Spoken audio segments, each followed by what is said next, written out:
Orang kata, kalau mak ayah kita ada tekanan darah tinggi, confirm kita pun akan dapat penyakit yang sama. Betul ke?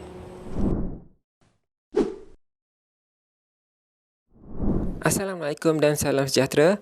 Anda bersama saya, Dietitian Ramadan, dalam rancangan Makan Betul. Untuk episod kali ini, saya akan berkongsi tentang 8 mitos berkaitan tekanan darah tinggi. Sebelum ini, saya telah kongsikan dengan anda cabaran-cabaran untuk melakukan perubahan gaya hidup dan cara-cara untuk mengatasinya. Ingat, secara asasnya, kalau kita ingin berubah, kita perlukan ilmu, motivasi dan persekitaran yang boleh membantu kita untuk berubah. Kali ini, saya berada di Masjid Cina yang terletak di negeri Melaka. Sekali pandang, memang tak terfikir bahawa bangunan ini sebenarnya adalah masjid. Gaya binaannya tidak ubah seperti bangunan tradisional Cina. Jadi, tidak heranlah kenapa masjid ini digelar sebagai Masjid Cina.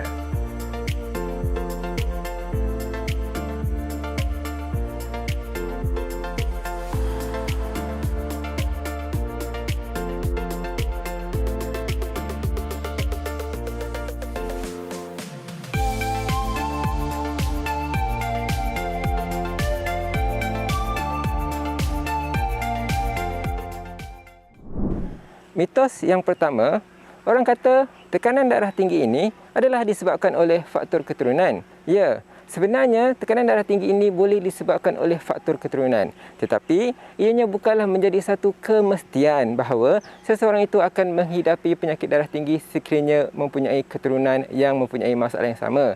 Sebaliknya, banyak faktor lain yang menyumbang, terutamanya gaya hidup yang tidak sihat. Oleh itu, amalan pemakanan yang baik dan sentiasa melakukan physical activity mampu untuk mencegah dan mengawal tekanan darah tinggi anda.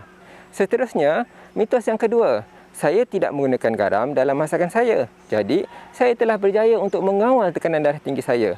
Betul ke tidak? Sebenarnya, terdapat banyak kajian-kajian saintifik yang menunjukkan bahawa pengambilan garam yang berlebihan boleh menyebabkan risiko berlakunya tekanan darah tinggi dan tekanan darah tinggi yang tidak terkawal. Pengurangan garam seperti tidak menggunakan garam dalam masakan adalah satu tindakan yang baik dan perlu untuk diteruskan untuk mengawal tekanan darah anda. Walau bagaimanapun, pengawalan pengambilan garam bukanlah hanya bergantung kepada penggunaan garam dalam masakan sahaja. Tetapi, kita juga perlu berhati-hati terhadap garam yang tersembunyi yang terdapat dalam makanan-makanan yang lain. Contohnya, sos, pengambilan makanan ringan, pengambilan makanan dalam tin dan juga pengambilan makanan yang lain. Jadi, membaca label pada makanan merupakan kaedah yang terbaik untuk kita mengetahui jumlah garam dalam pengambilan makanan seharian kita. Mitos yang ketiga, ada orang kata, oh, saya telah menggunakan garam Himalaya ataupun garam buluh dalam masakan saya. Garam ini lebih sihat dan boleh membantu mengawal tekanan darah tinggi berbanding dengan garam-garam yang lain. Betul atau tidak? Sebenarnya, kita mempunyai banyak garam yang boleh kita gunakan dalam masakan kita. Contohnya, garam bukit, garam buluh dan banyak lagi. Apa yang membezakan antara garam-garam ini ialah kandungan mineral dalam garam tersebut. Contohnya, kalsium, potasium dan lain-lain. Tetapi, apa yang perlu kita tahu bahawa kita perlu mengawal pengambilan sodium dalam garam tersebut. Oleh itu, nampakkan apa sahaja jenis garam, semua kandungan sodium dalam garam tersebut adalah lebih kurang sama. Untuk itu, kita perlu mengurangkan pengambilan garam walaupun kita telah menggunakan garam-garam yang mempunyai mineral-mineral lain yang banyak.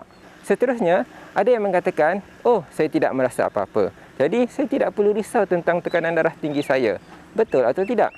Dalam satu kajian NHMS iaitu National Health and Mobility Survey 2019 menunjukkan bahawa dalam lebih kurang 15,000 responden yang menyertai kajian ini, lebih daripada 50% iaitu 55% pesakit gagal mengawal tekanan darah tinggi mereka.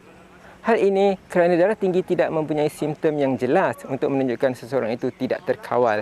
Mitos yang seterusnya berkaitan dengan darah tinggi ialah simptom darah tinggi ialah berpeluh secara tiba-tiba, sukar untuk tidur dan sering merasa badan tidak selesa. Dan saya tidak mempunyai simptom-simptom tersebut. Jadi, keadaan saya adalah normal. Betul atau tidak? Ramai orang yang mempunyai masalah tekanan darah tinggi tanpa mereka menyedarinya. Dan masalah tekanan darah tinggi ini selalu dipanggil sebagai silent killer iaitu pembunuh senyap kerana ianya tidak mempunyai simptom-simptom yang jelas, tetapi dalam masa yang sama tekanan darah mungkin tinggi.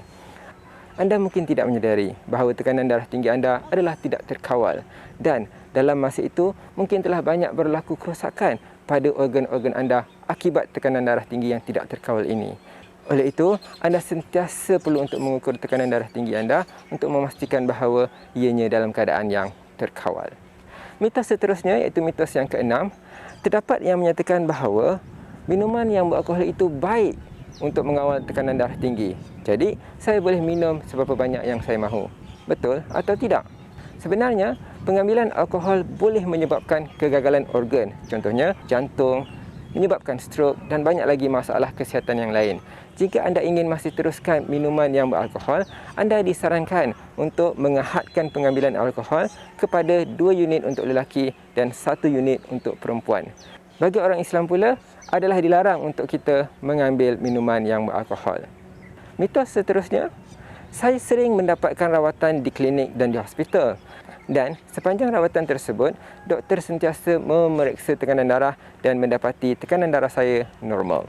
Jadi, saya tidak perlu untuk memeriksa tekanan darah saya di rumah lagi sebab di klinik dan hospital sudah pun terbukti normal. Sebenarnya, tekanan darah boleh berubah mengikut masa, keadaan dan faktor-faktor semasa seperti gaya hidup dan pengambilan ubat. Adalah amat penting untuk anda melakukan pemeriksaan dan pengukuran tekanan darah anda di rumah dan pastikan bahawa anda memeriksa pada waktu yang konsisten ataupun sama. Contohnya, jika anda mengukur tekanan darah anda pada awal pagi, maka anda perlu untuk mengukur tekanan darah anda pada waktu yang sama untuk pengukuran yang seterusnya. Mitos yang terakhir, ada orang kata, saya mempunyai masalah tekanan darah tinggi dan saya sentiasa memastikan tekanan darah saya normal. Jadi, saya tidak perlu lagi untuk mengambil ubat ataupun membuat perubahan gaya hidup. Betul atau tidak? Sebenarnya, masalah tekanan darah tinggi perlu dirawat dengan pemantauan doktor. Oleh itu, sekiranya pesakit mendapati bahawa tekanan mereka sudah terkawal dan mereka ingin berhenti daripada mengambil ubat, mereka perlu untuk berbincang dengan doktor terlebih dahulu. Kerana sekiranya anda mengambil tindakan sendiri dan berlaku komplikasi ataupun mengalami masalah-masalah yang lain, itu akan menyusahkan diri anda sendiri. Oleh itu, dapatkan nasihat daripada doktor sama ada perlu untuk meneruskan ubat ataupun tidak. Itulah tadi 8 mitos berkaitan dengan tekanan darah tinggi. Ingat, betulkan yang biasa dan biasakan yang betul. Sekian sahaja perkongsian daripada saya, Dietitian Ramadan. Semoga perkongsian ini memberi manfaat kepada anda. Sehingga kita jumpa lagi di episod seterusnya. Ingat, anda sihat, anda hebat.